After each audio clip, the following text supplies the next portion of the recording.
It's looking increasingly likely that Birmingham has lost out to Manchester and London in getting a centre with a pioneering new treatment for cancer.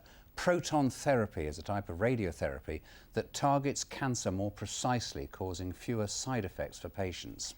Well, last year the government gave assurances that Birmingham would have a share of the £43 million funding for the treatment.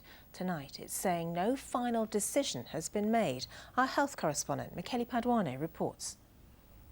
Christmas is coming, but Tom Blakemore has already had the best present of all. He's had proton therapy in Florida in the United States. The 11-year-old from Halesowen had 3 months treatment for a rare cancer in his nasal passage. His dad hoped that in future, children could be treated in Birmingham. If there was a West Midlands centre, obviously they could go and have the treatment in the day and be home. It affects the whole family. Obviously with us, we travelled a long way, and even though it's only within the same country, it's still a big upheaval. And we're not having to have it every day, so they need to be close to wherever the treatment centre is.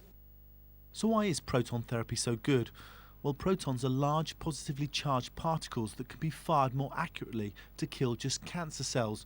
Normal radiotherapy fires smaller, negatively charged electrons, which are harder to control, spreading into healthy tissues, and so aren't as good for complex cancer like children's brain tumours. Last October, the Secretary of State for Health, Andrew Lansley, told the BBC that we would get proton therapy. I've made it clear that we are going to support, over the next 4 years, with £43 million, the rollout of proton beam therapy at a number of centres. And indeed, the University Hospital at Birmingham will be one of those centres. We were then told that the government could choose 3 centres nationally, which would include Birmingham, or just 2 centres. The Proton Cancer Centre would have been built here on this car park, but when I contacted the cancer czar, Mike Richards, he told me in an email that the 2 strongest bids were from London and Manchester. The reality always was, if they were going to go for a 2-centre solution, it would be one in the south and one in the north. Doctors at University Hospital Birmingham have just installed tomotherapy, which is state-of-the-art equipment, but for some cancers, protons are better. They're worried that adults in particular could miss out. I think it will happen for children because children and parents, particularly parents, are very, very keen to get the absolute best treatment for their children. For adults, we'll have to wait and see. There may be patients who don't want to go to other parts of the country for treatment, so there may be patients choosing not to go for what is the ideal treatment. They might accept what's not quite as good. Officially, the decision has not been made, but it appears that Birmingham's geographical position has left the city playing pig in the middle yet again. Michele Paduano, BBC Midlands Today. And Michele joins us now from the Queen Elizabeth Hospital in Birmingham, where the proposed new centre would have been located. Now, Michele, I understand there's been a response from the Department of Health in the last hour or so.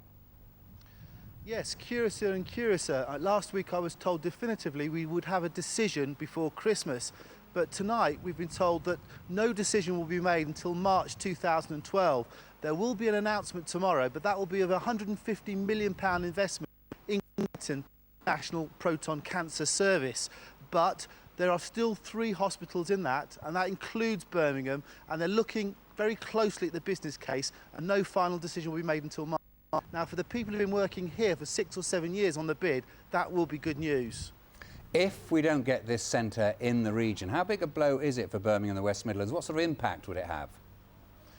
It would be quite a big blow. It would be a big blow economically. This hospital is trying to integrate this into making it a major cancer centre internationally, and this is the final piece in that jigsaw puzzle.